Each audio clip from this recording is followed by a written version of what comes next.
Hey hello guys, இந்த வீடியோவோட ஸ்டார்டிங்கில் நம்ம ஹீரோயினோட ஸ்டெப் பிரதர்னு சொல்லிட்டு அவனோட தம்பியை காமிச்சிருப்பாங்களே. இப்போ அவனை தான் காமிக்கிறாங்க. அவன் அவங்களோட பசங்களோடலாம் உட்காந்துக்கிட்டு இந்த பெட்லாம் கட்டி ஒரு சில கேம்லாம் விளாண்டுக்கிட்டு இருக்கான். அதில் அவன் ஜெயிச்சிடறான். லக் இன்னைக்கு உன் பக்கம் இருக்குப்பா அப்படின்னு சொல்லி கூட இருக்கிறவங்களாம் சொல்லிட்டு இருக்காங்க. சரி ஓகே, உன்னோட அக்காவை வந்து இந்த மாதிரி அந்த போ ஃபேமிலியிலேருந்து துரத்தி விட்டாங்களாமே, அது உனக்கு தெரியுமா அப்படின்னு சொல்லி கேட்கும்போது, அப்படியா, இது யார் உனக்கு சொன்னா அப்படின்னு சொல்லும்போது, அந்த போ ஃபேமிலியில் என்னோட ரிலேட்டிவ் ஒருத்தர் ரொம்ப வருஷமா அங்கே வேலை செஞ்சுட்டு இருக்காரு, அவர் தான் சொன்னாரு அப்படிங்கிற மாதிரி ஃப்ரெண்டும் சொல்லுவான். சரி நான் இந்த வந்துடுறேன் அப்படின்னு சொல்லிட்டு இந்த தம்பிக்காரனும் அங்கிருந்து அப்படியே கிளம்புறான். இப்போ இந்த பக்கம் இந்த கிம் இருக்கான்ல, சோ இவன் தான் நம்ம ஹீரோயினோட எல்லா பிசினஸும் பாத்துக்குவான், அதாவது மேனேஜர் மாதிரி. இப்போ இவன் என்ன சொல்றானா, இப்போ அடுத்து உங்களோட டார்கெட் யாரு, இந்த போ ஃபேமிலியா அப்படின்னு சொல்லி கேட்கும்போது, போ ஃபேமிலிலாம் கிடையாது, என்னோட ஒரிஜினல் டார்கெட் ருவான் ஃபேமிலி தான் அப்படின்னு சொல்றாங்க. ருவான் ஃபேமிலினா யாருன்னா நம்ம ஹீரோயினோட ஃபேமிலி தான், அதாவது நம்ம ஹீரோயினோட தம்பியை தான் அப்படி சொல்றாங்க. இப்போ அவனுக்கு நான் யாருன்னு காட்ட வேண்டிய நேரம் வந்துருச்சு அப்படிங்கிற மாதிரி சொல்றாங்க. இப்போ அங்க சீனை கட் பண்ணா இந்த கீப் வந்து உடம்பு சரியில்லை அப்படிங்கிற மாதிரி சொல்லியிருப்பாங்கல்ல, நம்ம போசிங்கும் ஹாஸ்பிட்டல் கூட்டு வந்திருப்பாரு. அந்த இடத்துல நம்ம ஹீரோயின் இருப்பாங்க.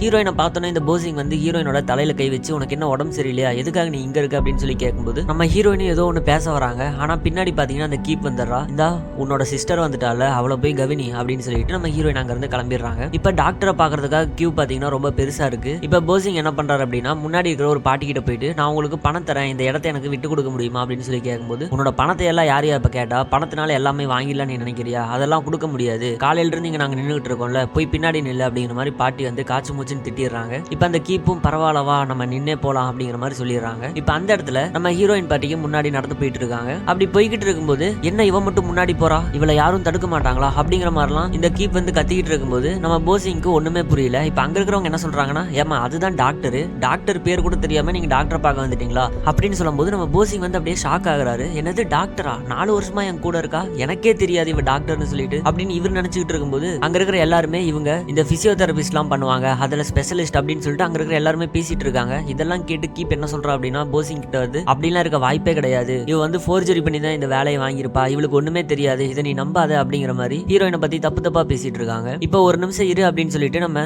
போசிங்கும் முன்னாடி வந்து ஹீரோயினை உள்ள என்ன பண்றாங்க அப்படின்னு சொல்லி பாத்துக்கிட்டு இருக்கும்போது, இப்போ ஹீரோயின் வெளியே வந்துடுறாங்க. வெளியே வந்து இந்த கீப்போட கையை பிடிச்சு, உங்களுக்கு பல்ஸ் எல்லாம் கரெக்டா தான் இருக்கு, ஒரு பிரீத்துக்கு 5ல இருந்து 6 தாட்டி அடிக்குது, அதாவது ஒரு நிமிஷத்துக்கு 60ல இருந்து 90 தாட்டி பீட்ஸ் கேக்குது, ஸோ இதனால உங்களோட ஹெல்த்துக்கு எந்த ஒரு பிரச்சனை இல்லை அப்படின்னு சொன்னோடனே இந்த கீப் வந்து, அப்ப நான் போய் சொல்றேனா அப்படின்னு சொல்லி கேட்கும்போது, அது எனக்கு தெரியாது அப்படின்னு சொல்லிட்டு ஹீரோயின் அங்கிருந்து உள்ள போயிடுறாங்க. இப்ப அடுத்த சீன்ல இந்த தம்பிக்காரன் தான் காமிக்கிறாங்க. தம்பிக்காரன் என்ன பண்றான் அப்படின்னா, ரோட்ல தனியா போயிட்டு இருக்க நம்ம ஹீரோயின் கிட்ட வம்பிழுத்துக்கிட்டு இருக்கான். ஆமா, அந்த வீட்ல இருந்து உன்னைய அடிச்சு வெளியே துரத்திட்டாங்களாமே, இது என்கிட்ட சொல்லவே இல்லை, இப்ப நீ என்ன பண்ற, ரோட்ல பிச்சை எடுத்துக்கிட்டு இருக்கியா, ஒன்னும் பிரச்சனை கிடையாது, நீ வா நான் உன்னை பாத்துக்கிறேன் அப்படிங்கிற மாதிரி சொல்லி நம்ம ஹீரோயினோட முடியெல்லாம் பிடிச்சி ஒரு மாதிரி புள்ளி பண்ணிட்டு இருக்கும்போது, அந்த இடத்துக்கு நம்ம போசிங் வந்துடுறாரு. அவர் வந்து அவனோட கையை பிடிச்சி திருவிடுறாரு. யார் ராணி அப்படின்னு சொல்லி கேட்கும்போது, ஏ என்ன உனக்கு தெரியாதா, நான் தான் உன்னோட ஒய்ஃபோட தம்பி, அதாவது உன்னோட எக்ஸ் ஒய்ஃபோட தம்பி அப்படின்னு சொல்லிட்டு அவனும் பேசிட்டு இருப்பான். நீ யாரா இருந்தாலும் எனக்கு பிரச்சனை இல்லை, ரோட்ல ஒரு பொண்ணு கிட்ட இந்த மாதிரி நடந்துக்கிட்டா இதுக்கு மேல நான் பார்த்துட்டு சும்மா இருக்க மாட்டேன், முதல்ல இங்க இருந்து கிளம்பு அப்படிங்கிற மாதிரி போசிங்கும் அவனை திட்டி விட்டு அங்க இருந்து போ சொல்லிடுறாரு. இப்ப நம்ம ஹீரோயின் என்ன சொல்றாங்க அப்படின்னா,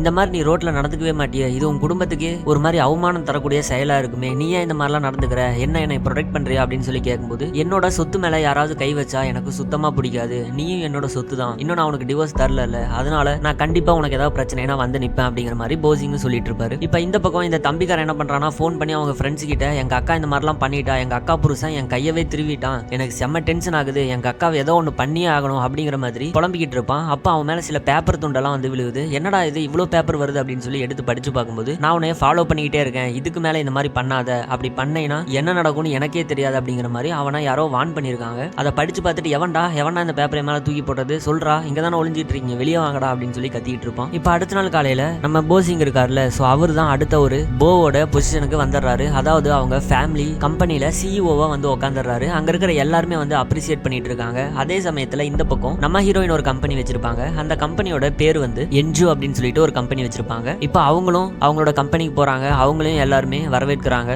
அப்ப இந்த கிம் என்ன சொல்றாருன்னா, ஃபைனலா கம்பெனிக்குள்ள ஒரு சிஇஓவா உள்ள என்ட்ரி ஆயிட்டீங்க அப்படிங்கிற மாதிரி நம்ம ஹீரோயினை பார்த்து அவன் சொல்லிட்டு இருப்பான். இப்ப அங்க இருக்கிற ஒரு லேடி, யார் இந்த லேடி புதுசா இருக்காங்க அப்படின்னு சொல்லி கேட்கும்போது, இவங்க தான் இந்த கம்பெனியோட முதலாளி, அதாவது நம்மளோட பாஸ், இவங்களுக்கு இந்த ஆபீஸ் பத்தி எல்லாமே தெரியும், ஆபீஸை இவ்வளவு பெருசா growth பண்ணதே இவங்க மட்டும்தான், இவங்க டாக்டரும் கூட, ஃப்ரீ டைம்ல டாக்டராகவும் ஒர்க் பண்ணிட்டு இருக்காங்க அப்படின்னு சொல்லும்போது, வாவ் டாக்டரா அப்படிங்கிற மாதிரி அந்த லேடி அப்படியே ஷாக் ஆவாங்க. இப்ப இந்த பக்கம் நம்ம ஹீரோ வந்து உட்காந்து இருக்கும்போது நம்ம ஹீரோவோட அசிஸ்டன்ட் மேனேஜர் என்ன சொல்றாரு அப்படின்னா, இந்த மாதிரி உங்களோட ஒய்ஃபை பத்தி எல்லா டீடைல்ஸும் கலெக்ட் பண்ணியாச்சு, அதாவது உங்க ஒய்ஃப் வந்து 16 வயசுலயே மெடிக்கல் என்ட்ரன்ஸ் எக்ஸாம்ல 99% எடுத்திருக்காங்க, அது மட்டும் இல்லாம அவங்க ப்ரொஃபஷனல் ப்ரொஃபஷனல் டாக்டரும் கூட. ஆனா இது எதுவுமே ஆன்லைன்ல கிடையாது, யாரோ ஒருத்தங்க பர்பஸ்ஃபுல்லா இதை டெலீட் பண்ணணும் அப்படின்னு சொல்லிட்டு டெலீட் பண்ணிருக்காங்க அப்படிங்கிற மாதிரி அந்த மேனேஜரும் சொல்லிட்டு இருப்பாரு. இப்போ அந்த மேனேஜர் என்ன சொல்றாரு அப்படின்னா, ஹென்ஜு அப்படின்னு சொல்லிட்டு ஒரு கம்பெனில இருந்து நமக்கு இன்விடேஷன் வந்திருக்கு, அவங்களோட பார்ட்னரா இருக்க நம்மள கூப்பிடுறாங்க அப்படின்னு சொல்லிட்டு ஒரு இன்விடேஷன் வைப்பாரு. அந்த கம்பெனி வேற யாருமே கிடையாது, நம்ம ஹீரோயினோட தான். இப்போ அது நம்ம ஹீரோயினோட கம்பெனினே தெரியாம நம்ம போசிங் என்ன பண்றாரு அப்படின்னா அதை டிக்ளைன் பண்ணிரு அப்படிங்கிற மாதிரி சொல்லிடுறாரு. இப்போ அவர் நம்ம ஹீரோயினுக்கு கால் பண்ணி, நான் இன்னும் உனக்கு டிவோர்ஸ் தரல,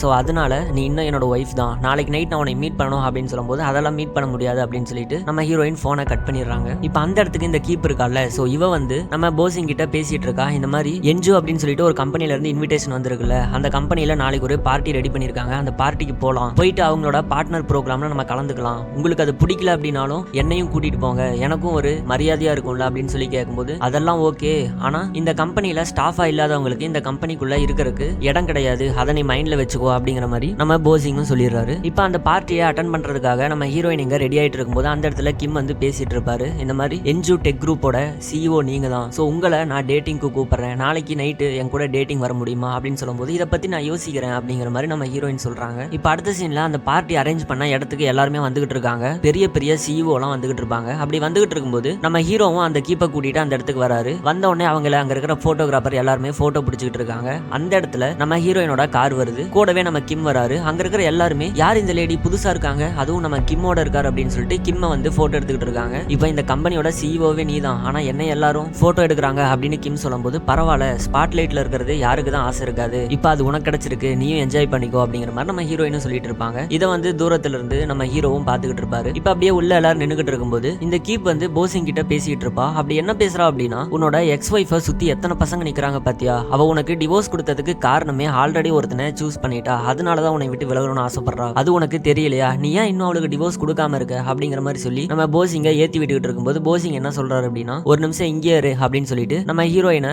நோக்கி நடந்து போறாரு. இப்போ நம்ம ஹீரோயின் கிட்ட போய் பேசும்போது ஆல்ரெடி ஒருத்தனை நீ சூஸ் பண்ணிட்டல, அதனால தானே என்கிட்ட டிவோர்ஸ் கேட்கற அப்படின்னு சொல்லி கேட்கும்போது அதெல்லாம் உனக்கு தேவையே கிடையாது, உன்னோட மைண்ட் இப்படிதான் இருக்கும் அப்படின்னு சொல்லிட்டு எனக்கு தெரியும், அம்மா எப்ப டிவோர்ஸ் பண்ண போற அப்படின்னு சொல்லி கேட்கும்போது நம்ம போசிங்கும் எதுவுமே பேச மாட்டாரு. அன்னைக்கு நீ டிவோர்ஸ் பண்ணலாம் கையெழுத்து போட வந்த, ஆனா அந்த இடத்துல இந்த கீப் கால் பண்ண உடனே உன்னோட மைண்ட் மாறிடுச்சா அப்படிங்கிற மாதிரி சொல்லிட்டு சீக்கிரம் டிவோர்ஸ் பத்திரத்துல கையெழுத்து போடு அப்படின்னு நம்ம ஹீரோயின் அங்கிருந்து கிளம்பும் போது கரெக்டா இந்த கீப் இருக்கால, சோ அவ வந்து நம்ம ஹீரோயினோட காலை தட்டி விட்டுருவா. ஆனா நம்ம ஹீரோயின் பண்ண மாதிரி நம்ம ஹீரோயின் மேல பழிய போடும்போது இதை போசிங் நம்பிடுறாரு. நம்பிட்டு நம்ம ஹீரோயின் கிட்ட இந்த மாதிரி இன்னசென்ட் பீப்புள் மேல உன்னோட கோவத்தை காட்டாத, சாரி கேளு அப்படின்னு சொல்லிட்டு இந்த போசிங் சொல்லும் போது என்னது இன்னசென்ட்டா இவளா, நான் எதுக்காக சாரி கேட்கணும், அப்படிலாம் சாரி கேட்க முடியாது அப்படின்னு நம்ம ஹீரோயின் சொல்லிட்டு அங்கிருந்து கிளம்பிடுறாங்க. இப்ப ஹீரோயினும் கிம்மும் தனியா உட்காந்து பேசிட்டு இருக்கும்போது இந்த மாதிரி நம்ம கம்பெனிக்கு இந்த போ கம்பெனி கிட்ட இருந்து ஒரு பார்ட்னர்ஷிப் கிடைச்சா ரொம்ப நல்லது அப்படின்னு சொல்லும்போது, போ கம்பெனியா, அந்த கம்பெனியோட சிஇஓ ரொம்ப ரூடா இருப்பான், அவனை எனக்கு சுத்தமா பிடிக்காது அப்படிங்கிற மாதிரி நம்ம ஹீரோயின் சொல்லும்போது, பிசினஸ்ல உங்களோட பர்சனல் லைஃப்ல நீங்க எடுத்துட்டு வர மாதிரி தெரியுது அப்படிங்கிற மாதிரி இந்த கிம் சொல்லும்போது, இது என்னோட ஆஃபீஸ் தானே, ஏன் நான் எடுத்துட்டு வரக்கூடாதா அப்படிங்கிற மாதிரி நம்ம ஹீரோயின் சொல்லுவாங்க.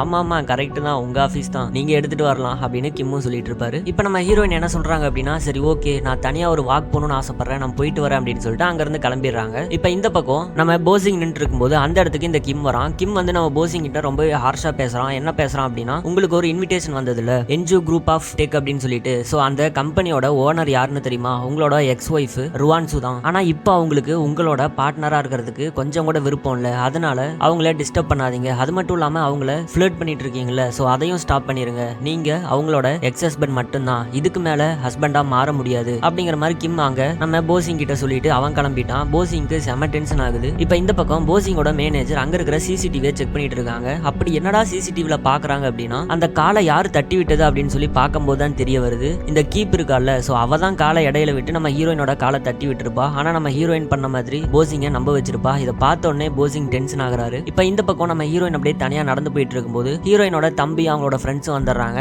வந்த உடனே அவங்க வந்து நம்ம ஹீரோயின் கிட்ட வம்பிழுத்துக்கிட்டு இருக்காங்க. ஹீரோயின் வந்து இங்க இருந்து கிளம்பு, என் முன்னாடி நிக்காத அப்படின்னு சொல்லும்போது, இங்க பாருமா என் ஃப்ரெண்ட்ஸ்லாம் இருக்காங்க, என் ஃப்ரெண்ட்ஸ்லாம் இருக்கும்போது எதுக்காக என்னை அவமானப்படுத்துற, என்கிட்ட நார்மலா நடந்துக்கோ, வா நம்ம தனியா போய் பேசலாம் அப்படின்னு சொல்லி நம்ம ஹீரோயினை டச் பண்ணும்போது என்னை டச் பண்ணாத அப்படின்னு சொல்றாங்க. ஏன் நான் டச் பண்ணுவேன், இப்படி பண்ணுவேன் அப்படி பண்ணுவேன் நம்ம ஹீரோயின் அங்க டச் பண்ணிட்டு இருக்கான். ஹீரோயினுக்கு செமக்கம் வந்து அவனோட மெயின் பாயிண்ட்லயே உதச்சிடுறாங்க. அவனும் வழியில துடிச்சுக்கிட்டு இருக்கான். இப்போ ஃப்ரெண்ட்ஸ் கிட்ட போய் அவளை ஏதாவது பண்ணுங்கடா, அவளை அடிங்கடா அப்படின்னு சொல்லும்போது ஃப்ரெண்ட்ஸும் நம்ம ஹீரோயினை அடிக்க வருவாங்க. அந்த இடத்துக்கு நம்ம ஹீரோ வந்துடுறாரு. வந்து அவனை அடிச்சு அங்க இருக்கிற எல்லாத்தையுமே விரட்டிடுறாரு. இப்போ எதுக்காக நீ இந்த மாதிரிலாம் பண்ணிட்டு இருக்க, நீ என்ன வந்து ப்ரொடெக்ட் பண்ண ட்ரை பண்ணிட்டு இருக்கியா, இது நன் ஆஃப் யுவர் பிசினஸ் அப்படிங்கிற மாதிரி நம்ம ஹீரோயின் சொல்லும்போது, இங்க பாரு நான் உன்ட்ட சாரி கேட்க தான் வந்தேன், நான் அந்த சிசிடிவியை பார்த்தேன், காலை தட்டி விட்டது அவ தான், ஆனா உன் மேல நான் கோவப்பட்டுட்டேன், சோ உன்கிட்ட சாரி கேட்க தான் வந்தேன் அப்படின்னு இந்த போசிங் அங்க சொல்லிட்டு இருப்பாரு. அப்படி சொல்லும் போது உன்னோட சாரியா, நீ இப்படி சாரி கேட்கணும் அப்படின்னா 4 வருஷத்துல தினமும் நீ என்கிட்ட 10 சாரி கேட்டிருக்கணும், ஏன்னா அந்த அளவுக்கு என்னை தப்பா தான் எல்லா இடத்துலயும் நீ புரிஞ்சுக்கிட்ட அப்படிங்கிற மாதிரி நம்ம ஹீரோயின் சொல்லிட்டு இருப்பாங்க. இப்ப இந்த பக்கம் இந்த ஃப்ரெண்ட்ஸ் அப்படியே நடந்து போயிட்டு இருக்காங்க.